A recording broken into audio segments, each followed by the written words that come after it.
ಜಮಖಂಡಿ ನಗರದ ಮುಗ್ಧ ಜನರ ಜೀವದ ಜೊತೆ ಆಟವಾಡುತ್ತಿರುವ ಸುಮಿತ್ರಾ ಚಕ್ರಿ ಎಂಬ ನಕಲಿ ವೈದ್ಯೆ.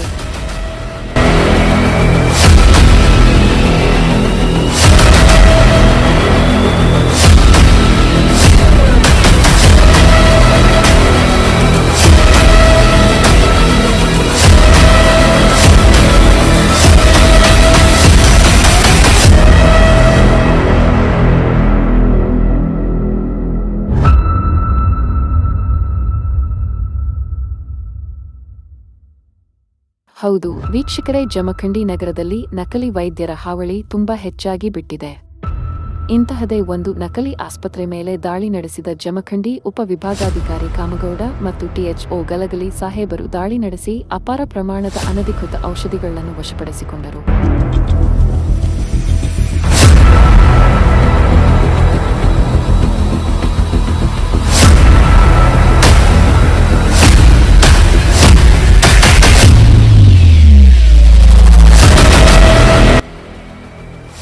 ಇವತ್ತು ಜಮಖಂಡಿಯ ಕುಂಬಾರ ಗಲ್ಲಿಯಲ್ಲಿ ಸುರೇಖಾ ಚರ್ಕಿ ಅಂತ ಹೇಳಿ ಸುಮಾರು 60 ವಯಸ್ಸಿನ ಮಹಿಳೆ ಇವತ್ತು ಇಲ್ಲಿ ನಕಲಿ ವೈದ್ಯೆಯಾಗಿ ಪ್ರಾಕ್ಟೀಸ್ ಮಾಡೋದ್ರ ಬಗ್ಗೆ ಒಂದು ಮಾಹಿತಿ ಬಂದಿತ್ತು.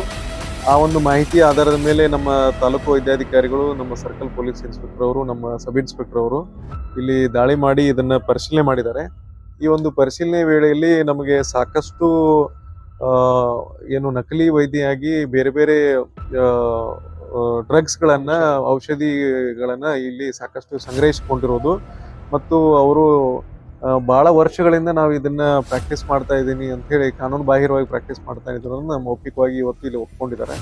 ಸೊ ಅದನ್ನ ನಾವು ಈಗ ತಕ್ಷಣಕ್ಕೆ ಅದನ್ನ ನಾವು ಸ್ಥಗಿತಗೊಳಿಸಿ ಆ ಒಂದು ಈ ಪ್ರಾಕ್ಟೀಸ್ ಮಾಡ್ತಕ್ಕಂಥ ಕೊಠಡಿಯನ್ನ ಈಗ ಸದ್ಯಕ್ಕೆ ನಾವು ನಮ್ಮ ಕಸ್ಟಡಿಗೆ ತಗೊಂಡಿದ್ದೀವಿ. ಮತ್ತೆ ಈಗ ಈ ವಿರುದ್ಧ ನಾವು ಈಗ KPME Karnataka private medical practitioners ಏನು ಕಾಯ್ದೆ ಇದೆ, ಆ ಕಾಯ್ದೆ ಅಡಿಯಲ್ಲಿ ಒಂದು ಪಂಚನಾಮೆ ಆಗಿದೆ. ಅದರ ಅಡಿಯಲ್ಲಿನೂ ಕೂಡ ಕಾನೂನು ಕ್ರಮವನ್ನು ಆರಂಭಿಸ್ತೀವಿ. ಮತ್ತು ಇದ್ರ ಜೊತೆಗೆ ಅವರು ಇಲ್ಲಿ ಮೆಟರ್ನಲ್ ಟರ್ಮಿನೇಷನ್ ಮತ್ತು PCPNDT ಬಗ್ಗೆನೂ ಕೂಡ ಗುಮಾನಿ ಇದೆ. ಅದಕ್ಕೆ ಸಂಬಂಧಪಟ್ಟಂತ ಕೆಲವೊಂದು ಡ್ರಗ್ಸ್ಗಳು ಕೂಡ ನಮಗೆ ಈ ಒಂದು ಪಂಚನಾಮೆ ಅವಧಿಗಳು ಸಿಕ್ಕಿದಾವ. ಈ PCPNDT ಕಾಯ್ದೆ ಅಡಿ ಆಯಿತು ಅಥವಾ MTP ಕಾಯ್ದೆ ಅಡಿ ಆಯಿತು, ಇದನ್ನು ಕೂಡ ಒಂದು ಖಾಸಗಿ ಒಂದು ಕ್ರಿಮಿನಲ್ ಮೊಕದ್ದಮೆಯನ್ನು ದಾಖಲಿಸ್ತೀವಿ. ಇದರಲ್ಲಿ ನ್ಯಾಯಾಲಯದಲ್ಲಿ ಏನು ತೀರ್ಮಾನ ಆಗ್ತದೆ, ಅದ್ರ ಮುಂದೆ ಏನೇನು ಅಪ್ಡೇಟ್ಸ್ ಬರ್ತಾವ ಆ ಪ್ರಕಾರ ನಾವು ಕಾನೂನು ಕ್ರಮವನ್ನ ಇದರಲ್ಲಿ ಮುಂದುವರಿಸ್ಕೊಂಡು ಹೋಗ್ತೀವಿ. ಸದ್ಯಕ್ಕೆ ಇಲ್ಲಿ ಯಾವುದೇ ರೀತಿ ಇಂಥ ಪ್ರಾಕ್ಟೀಸ್ಗಳು ಆಗಬಾರ್ದಂತೆ ನಿರ್ಬಂಧವನ್ನ ಇಲ್ಲಿ ಹಾಕಿದ್ವಿ. ಸರ್, ಈಗ ಮೆಡಿಕಲ್ ಚೀಟಿ ಸಿಗ್ತಾವೆ ಸರ್, ಆ ಮೆಡಿಕಲ್ ಶಾಪ್ ಬಗ್ಗೆ ಏನಾದ್ರು ಈಗ ಎರಡು ರೀತಿ ಅಂದರೆ, ಒಂದು ಇಲ್ಲಿ ಅವರು ಅವರ ಒಂದು ಪ್ರಾಕ್ಟೀಸ್ ಮಾಡುವಲ್ಲಿ ಸುರೇಖಾ ಅವರ ಇದ್ರೊಳಗೆ ಅನಧಿಕೃತವಾಗಿ ಪ್ರಾಕ್ಟೀಸ್ ಮಾಡಿದ್ರು. ಈಗ ಒಂದು ಯಾವುದೋ ಕೃಷ್ಣ ಅನ್ನೋ ಮೆಡಿಕಲ್ಸ್ ಅಥವಾ ಅದರದ್ದು ಚೀಟಿಗಳು ಕಂಡು ಬಂದವು. ಅದರಲ್ಲಿ ಪ್ರಿಸ್ಕ್ರಿಪ್ಷನ್ ಇವ್ರದ್ದು ಯಾವುದೇ ರೀತಿ ಹೆಸರಿಲ್ಲ, ನೇರವಾಗಿ ಅವ್ರ ಹೆಸರಿದೆ. ಅದನ್ನು ತಂದು ಇವ್ರು ಬಳಕೆ ಮಾಡಿಕೊಂಡು ಅಲ್ಲಿ ಪ್ರಿಸ್ಕ್ರಿಪ್ಷನ್ ಅನ್ನ ಅನಧಿಕೃತವಾಗಿ ಕೊಟ್ಟಿರೋದು ಗಮನಕ್ಕೆ ಬಂದಿದೆ. ಸೊ ಹಾಗಾಗಿ ಅವ್ರನ್ನೂ ಕೂಡ ಕರೆಸಿ ವಿಚಾರಣೆ ಮಾಡಿ ಅದರಲ್ಲಿ ಏನು ಕ್ರಮ ಕೈಗೊಳ್ಳಬೇಕು, ಅವ್ರ ವಿರುದ್ಧ ಕೂಡ ಡ್ರಗ್ಸ್ ಕಂಟ್ರೋಲರ್ ಇರ್ತಾರೆ ನಮಗೆ ಡಿಸ್ಟ್ರಿಕ್ಟ್ ಲೆವೆಲ್, ಆ ಡ್ರಗ್ಸ್ ಕಂಟ್ರೋಲರ್ ಮೂಲಕ ಅದನ್ನ ಇಲ್ಲಿಂದ ಕಾನೂನು ಬಾಹಿರವಾಗಿ ಅವರು ಕೂಡ ಇದಕ್ಕೆ ಸಹಕಾರ ಮಾಡಿದ್ರಿಂದ ಅವ್ರ ವಿರುದ್ಧ ಕೂಡ ಕ್ರಮ ಜರುಗಿಸ್ತೀವಿ.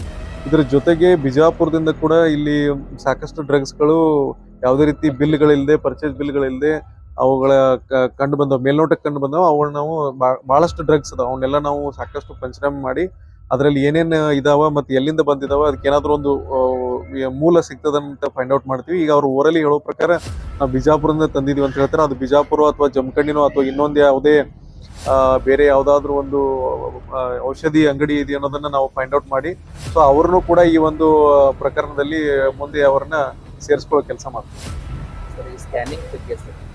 ಈಗ ಸ್ಕ್ಯಾನಿಂಗ್ ಸೆಂಟರ್ ಬಗ್ಗೆ ಇಲ್ಲಿ ನಮ್ಮ THO ಅವ್ರು ದಾಳಿ ಮಾಡಿದಾಗ ಆಯ್ತು, ನಮ್ಮ ಪೊಲೀಸ್ ಇನ್ಸ್ಪೆಕ್ಟರ್ ಪರಿಶೀಲನೆ ಮಾಡಿದಾಗ ಅಥವಾ ನಾನು ನೋಡಿದಾಗೂ ಕೂಡ ಅಂತ ಯಾವುದೇ ಒಂದು ಉಪಕರಣಗಳು ಅಲ್ಲಿ ಕಂಡು ಬಂದಿಲ್ಲ.